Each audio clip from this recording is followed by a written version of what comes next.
bukan main-main nih, berkasnya lengkap sekali. Sekaligus ada pelaporan tambahan untuk sedikit menambahkan informasi kepada teman-teman. Di saat Amel meninggal dunia, 2 hari 3 hari Amel sudah dikuburkan, masih bisa bertransaksi, membeli barang dan sebagainya. Luar biasa ini. Erdelau punya barang bukti, Amel melakukan transaksi jual beli ke salah satu toko di mana Amelnya sudah meninggal dunia. Nah, pelakunya lagi kita ungkap, gitu kan. Beberapa dokumen ya.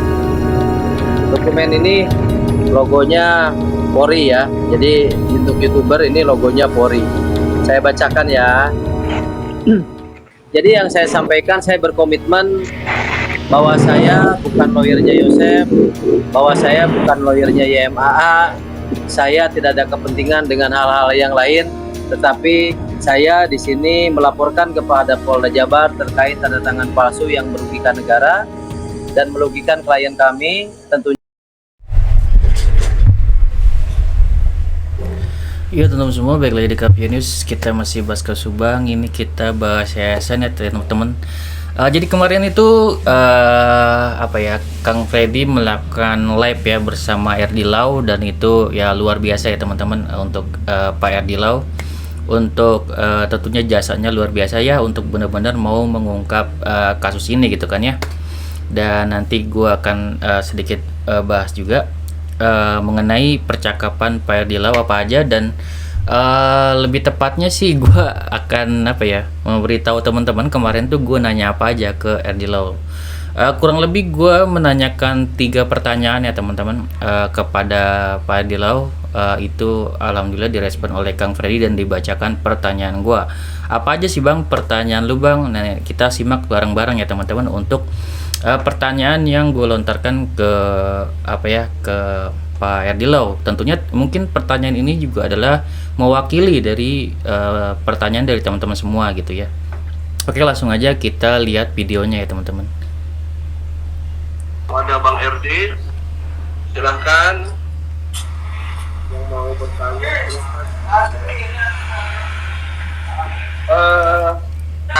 Pertanggungjawaban, saya mempercayai motif pembunuhan kasus Subang itu adalah uang, dan insya Allah kalau laporan kami sudah masuk ke ranah juridis, maka mau tidak mau semua media, semua YouTuber yang mungkin akan terjun ke muka saya ini. Udah kebal sekali saya muka saya untuk banyak dicemoohkan ya. Tapi mudah-mudahan aja yang mencemoohkan saya jadi jatuh cinta sama Felicia tadi ya, Bang Freddy. Kecil-kecil lah ngobrolnya, santai aja. Lanjut Bang Freddy. Siap. Bang, ini ada pertanyaan nih dari Kapian di bawah. Saya bacakan Bang ya. Yuk, silakan.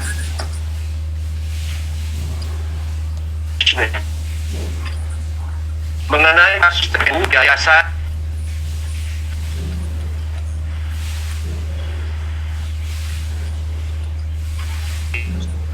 status guru, apakah saudara titik-titik akan kena pasal berlapis Pak RD? Oke. Ini pakai inisial ya. Mengenai kasus TPPU yayasan ya, itu sudah jelas Ya. ada konsekuensi hukumnya, ada pasal yang memberatkannya, ada sanksi yang memberatkannya, tapi bukan di pihak kami. Itu TPPU yayasan yang sedang ditangani oleh Krimsus ya.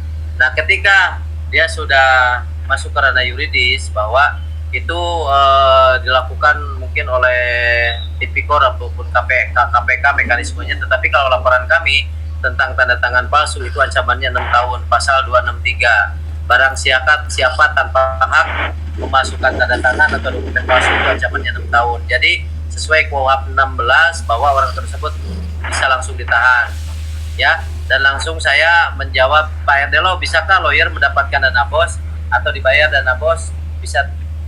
Nah, itu untuk jawaban dari pertanyaan pertama gua gitu ya teman-teman. Gua bertanya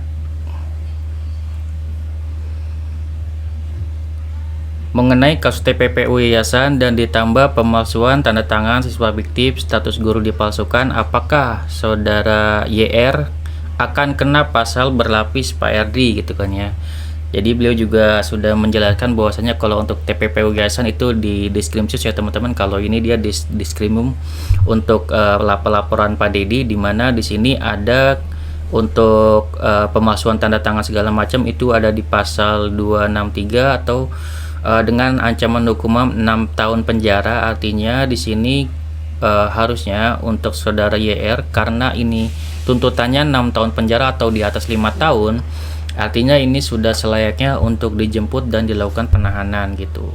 Seperti itu ya jawaban dari Pak Edi, dan gue tambahin sedikit ya teman-teman.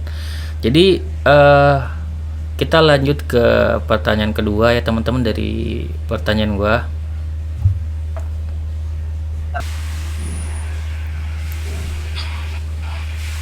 Nah, kita baca dulu komentar aja dulu Bang ya. Saya ada pertanyaan, tapi nanti pertanyaan saya terakhir. Kapian News, Pak Erdelo, dalam pasal yang pun bisa kena jika menikmati dana bos.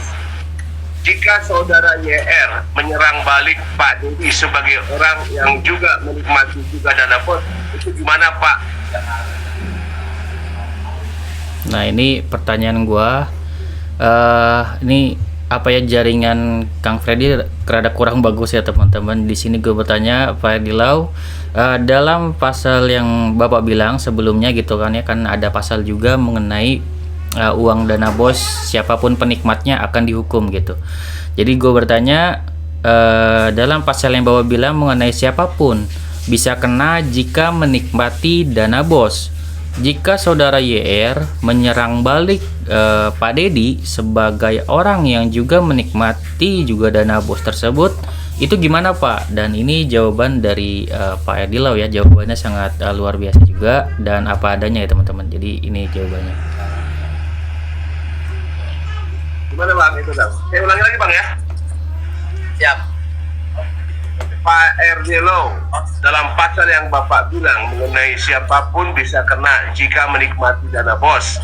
Jika saudara YR menyerang balik Pak Dedi sebagai orang yang juga menikmati juga dana bos, itu gimana Pak? Apakah Pak Dedi menikmati dana bos juga? Itu pertanyaannya berarti ya. Oke, saya jawab. Dari kasus. Bang Freddy, suara saya bagus ke Bang Freddy? Bagus? Bagus kan? Oke. Ini pertanyaannya bagus nih, Kapian News. Pak Erdelo, dalam apa tadi pasalnya bahwa yang Bapak bilang tadi mengenai siapa yang bisa menikmati dana bos ya. Jika saudara YR, saya siapa YR itu nggak kenal saya. YR mungkin ya, YR. Tulis saja inisial. Jika saudara YR menyerang balik pada Pak Dedi sebagai orang yang juga menikmati juga dana bos, itu gimana Pak? Jawabannya pasal 1 ayat 3, negara kita negara hukum. Silakan. Ya, kalau memang ternyata klien saya menikmati, silakan laporkan Pak Dedi. Ya, nanti saya akan memberikan suatu klarifikasi kepada siapapun yang akan menuduhkan klien saya ikut serta menikmati ya. Jadi begini, Bos. Ya, jadi saya ini lawyernya Pak Dedi. Saya dalam hal ini kapasitas saya sebagai orang yang membela hak-haknya Pak Dedi. Ya, kalau ternyata Pak Dedi bersalah, silakan diproses hukum. Tetap saya akan membela Pak Dedi karena saya meyakini klien saya adalah orang yang sudah kooperatif di dalam penegakan hukum dan sudah membantu pihak kepolisian, pihak penegak hukum lainnya seperti saya, sehingga bisa muncul suatu peristiwa hukum ini berkat beliau, dan beliau insya Allah akan komitmen dan konsisten ketika ada pun aliran dana kepada Pak Dedi, selama orang itu bisa membenarkan secara dua alat bukti yang cukup, silakan proses Pak Dedi, dan kami tetap komitmen dan konsisten untuk mendampingi Pak Dedi ya. Itu menjawab pertanyaan dari Kapian News. Silakan Bang Freddy. Oke, itu jawaban dari Erdilau sangat luar biasa. Memang seperti itu adanya harusnya sebagai seorang pengacara. Ini dilakukan juga oleh ATS Law Firm ya teman-teman, di mana Danu mengakui gitu kan ya, Danu mengakui posisinya dan tetap untuk menjadi pengacaranya dan dilindungi gitu sebagai pengacara, dan diantarkanlah ke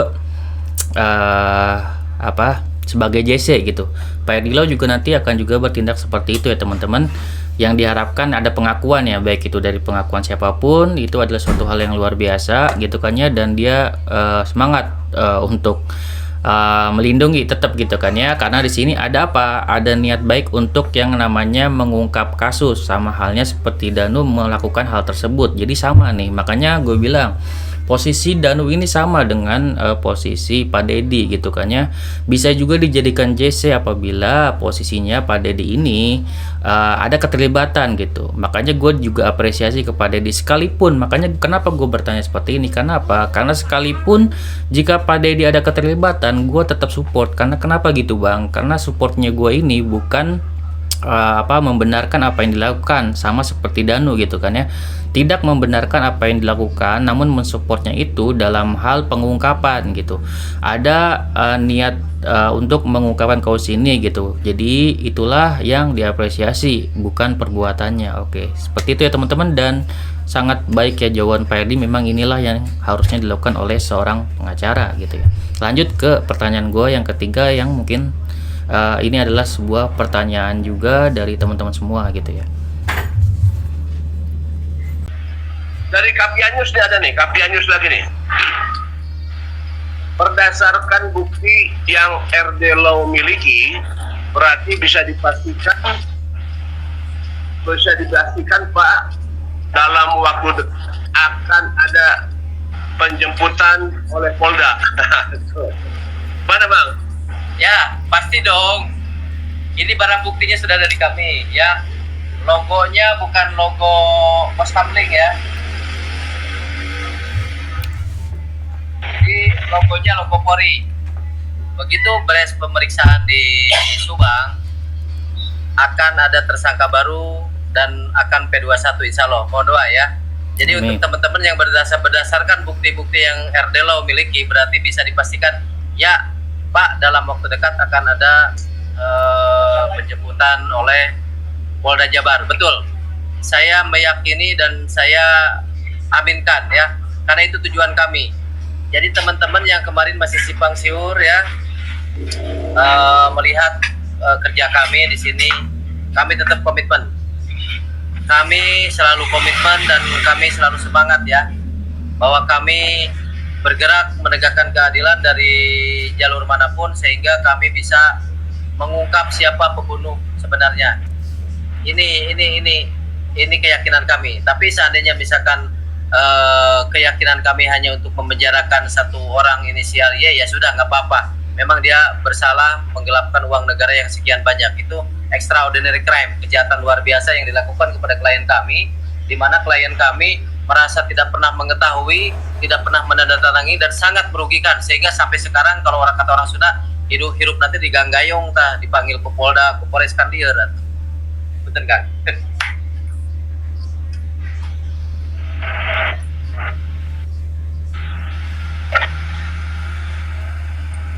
Ayo Polda Jabar, tangkap segera yang terlibat gemes. Ya benar, harus segera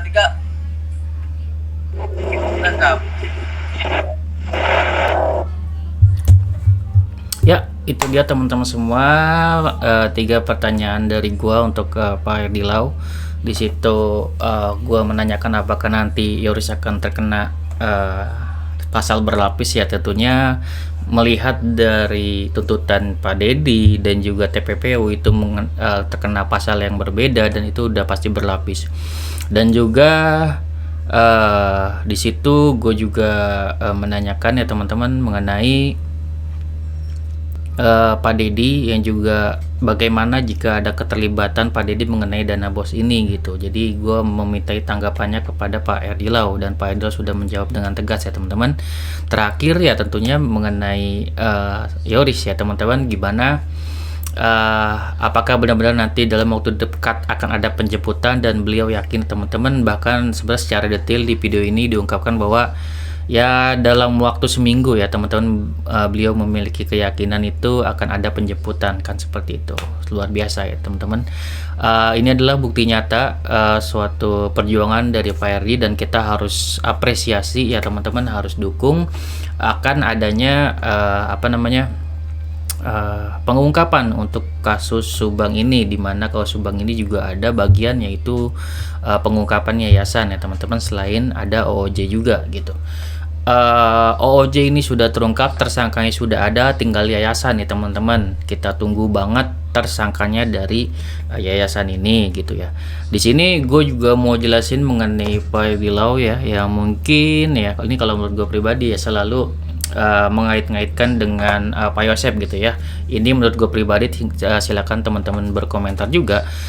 Di video sebelumnya gue juga mengungkapkan ya sama seperti teman-teman semua, karena Pak Erdilau ini sudah keluar memang dari ranahnya gitu, bukan pengacara dari Pak Yosep, tapi selalu membicarakan tentang Pak Yosep. Jadi gue anggap di sini adalah Pak Erdilau ini hanya sekedar apa ya, beropini gitu, bahwasanya beliau ada punya keyakinan bukan Pak Yosep pelakunya, dan jika Yoris ini tertangkap, sepertinya arahnya kalau dari pembicaraan Pak Erdi mengarahnya ke Yoris kan, seperti itu, artinya mendukung sepenuhnya Pak Yosep, tentunya dengan berbagai apa ya, alasan dan ilmu pengetahuan yang beliau miliki berdasarkan kecurigaannya akan kejanggalan, mungkin ada kejanggalan di kasus ini gitu kan ya. Makanya hal tersebut harusnya nanti bisa terungkap di OOJ ya, didukung dengan OOJ kalau menurut gua. Kita berbeda pendapat itu suatu hal yang biasa, jadi memang gue sangat mewajarkan bagi teman-teman semua untuk Pak Erdilau, apa ya, netizen menginginkan Pak Erdilau ini berfokus kepada yayasan, namun tidak bisa dipungkiri sepertinya dalam hati lubuk hati beliau itu juga ingin sekali bahwasanya apa ya, ada dukungan gitu kepada Pak Yosep, dan beliau ingin mengungkapkan hal tersebut gitu. Jadi ada rasa hal seperti itu gitu. Kalau gue lihat alurnya gitu kan ya, ini kan arahnya kan ke Yoris. Harapan, mungkin ada harapan dari Pak Erdilau jika Yoris sudah tertangkap gitu kan ya. Nanti kan akan terungkap juga kalau Subang, apakah ini ada kaitannya dengan Yoris atau tidak kan, seperti itu kan. Mungkin arah keyakinan Pak Erdilau ini ke arah ke mungkin ke Yoris, karena pelaku sebenarnya selalu bilang seperti itu kan, kayak gitu. Namun di sini kita tentunya harus berdasarkan sidang ya teman-teman, tidak bisa beropini gitu aja, ini pelakunya tentunya tidak bisa seperti itu. Tentunya beliau juga sangat mengetahui ini harus ada proses sidangnya, harus ada buktinya segala macam. Kita juga tidak mengetahui nih apakah benar-benar nanti akan ada pelaku baru di kasus Subang ataukah seperti apa, dan kita ikutin aja kelanjutannya. Inti dari video gue kali ini adalah kita harus mengapresiasi bagi semua pihak yang mau kasus ini terungkap gitu kan ya. Kebenaran seperti apa belakangnya ya kita harus terima gitu ya teman-teman, seperti itu. Baik itu dari Pak Yosep Bumin Arigi dan Abi bersalah ataupun enggak, akan kayak gitu di akhirnya kita harus terima berdasarkan bukti-bukti yang ada. Oke, segitu dari gua, semoga bermanfaat. Wassalamualaikum warahmatullahi wabarakatuh. See you next video teman-teman.